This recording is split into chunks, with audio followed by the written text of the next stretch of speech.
le jour du vendredi a plusieurs symboles. Le tout premier symbole, d'abord, Sayyidina Adam, Abouna Adam, Khulika Yom al-Juma.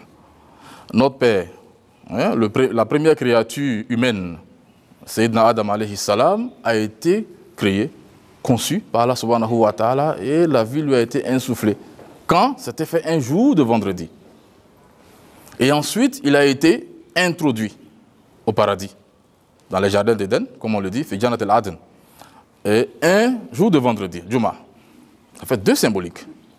Et ensuite, après ce qui s'est passé et tout ça, lorsqu'il devait sortir du paradis, les ulémas disent que c'est un jour de vendredi aussi que Allah leur a demandé de descendre sur la terre pour venir faire ce que nous connaissons là, ce que nous vivons aujourd'hui.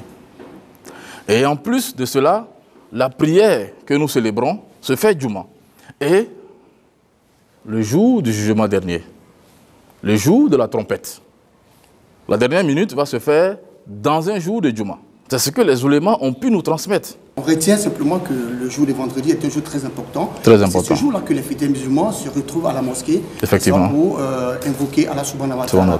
Oui. Et en face d'eux, justement, un imam. Oui. Alors, l'imam doit prêcher ce jour-là. Effectivement. Il doit utiliser, n'est-ce pas, faire un sermon. Alors, comment est justement choisi le sermon du vendredi? Alhamdulillah, voici une question qui est pertinente. En toute chose en islam, il y a des règles.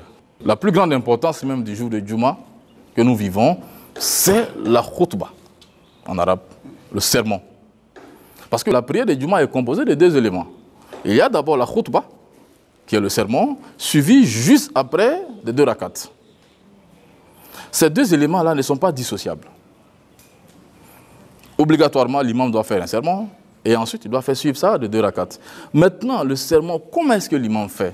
Étant donné que c'est une occasion, depuis au temps du messager Al-Mustafa sallallahu alayhi wa sallam, c'est l'occasion hebdomadaire où le messager s'adressait à la population musulmane. Donc le messager sallallahu alayhi wa sallam étant dans cette posture de chef, d'autorité, d'imam, de personnalité qui parle et qu'on doit écouter, donc c'était l'occasion pour lui de s'adresser à la communauté.